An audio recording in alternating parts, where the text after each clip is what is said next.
Congratulations, Kayla. Lastly, we have the Dale and Rose McKay Awards. These awards go to the top 2 nominees of all the participants nominated, regardless of the category. The winners of these awards each receive $1,500. Please welcome Alicia Jones to present the Dale McKay Award to Shelby Russman.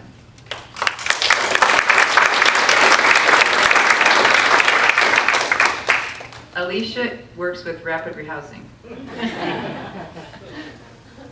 Hello, everyone. Thank you for being here this afternoon.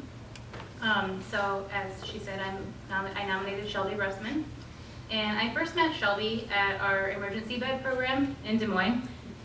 Sorry, I'm a little short. Known as 612. And since that time, she had transitioned to the Lighthouse, where she was able to focus on her goals and regain custody with her daughter. And now she's a part of the Rapid Rehousing program. And she has come an incredibly long way since I first met her. I just feel like she seems like a completely different, like new and more joyful person. And though her journey has included addiction, homelessness, and unemployment, she has shown incredible perseverance in the face of adversity. She is always striving to better herself and provide a safe and stable home for herself and her daughter Isabella, whom she affectionately refers to as Izzy.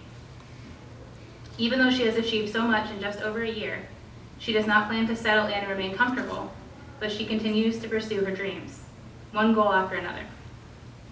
And I have no doubt that she will continue making great strides and achieving more than she or anyone around her ever thought possible. So I want to invite Shelby to come and tell her story in her own words.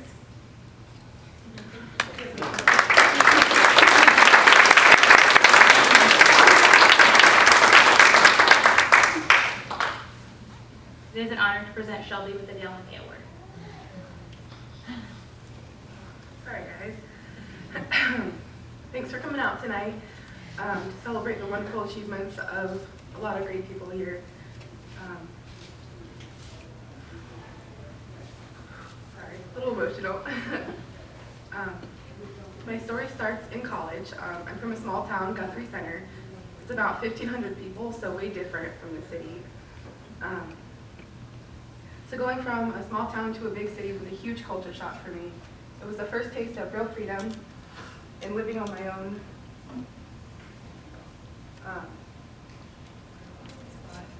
It's my first real taste of freedom and living on my own. Within the first month, I started to skip class and smoke weed and drink with my friends. And after deciding college wasn't for me, I ended up going back home in the same place I was a year ago. As a bored 19-year-old with no direction, all I did and wanted to do was party. It didn't matter what it was there. And in the midst of this partying, I was offered amphetamines and given in to peer pressure. I did it.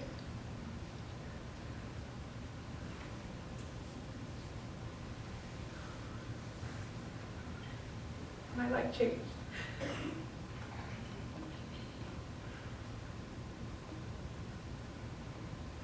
After going into a downward spiral, not only did I rack up criminal charges,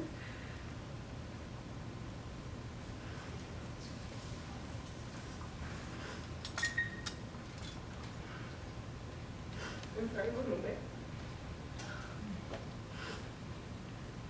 I stole from my family to people that I love.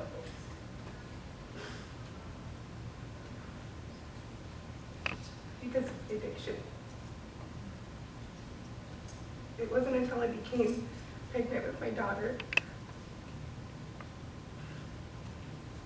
that I quit doing drugs, having her change things around for me. Thank you.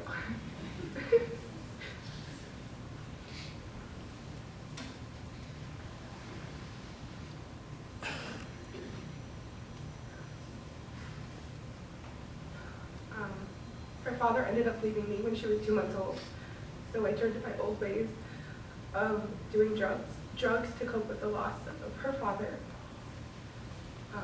In the process, I did lose my job. I lost my apartment and my car, and then soon my daughter. And I lost a lot of trust in relationships because of this. It was rock bottom, homeless, no friends, no family.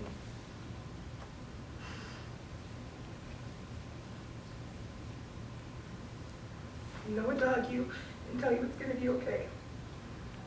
Thankfully, I ended up in Des Moines at a crisis at CIS and in a homeless shelter in Des Moines, and soon transferred to YSS.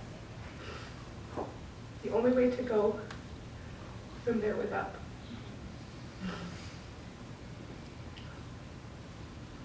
After becoming sober, I started my journey to reunify with my daughter and build a life for us, a life she deserves. First things first, I needed a healthy mind. So I started attending therapy groups from substance use counseling to cognitive behavioral therapy. And that's where the true hard work began. In the midst of that hard work and doing what's right, I started to find myself again. Doing art, playing music, being me. I was actually taking care of myself. I was healing. I was healing past wounds that I covered for so long. And in the midst of this transformation, I found peace. Everything fell into place like puzzle pieces fitting together, just perfectly. I was awarded full custody of my daughter, case closed. I bought my very first car by myself. I got my very own apartment with the help of rapid rehousing, and it's been a wonderful, wonderful year. I was a year sober on April 12th.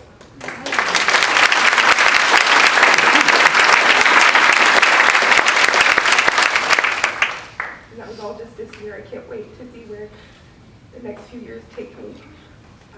I couldn't have done it without the help of YSS and Lighthouse and DHS. I'm very grateful for DHS. I will forever be grateful for the life that they have helped me build, as well as the opportunities and resources that they have given me. You guys gave me an ear when I needed someone to listen, and hope when I felt helpless. And most importantly, you guys gave me a second chance at a wonderful life with my daughter. From the bottom of my soul, thank you. I would also like to thank my family, my entourage over there.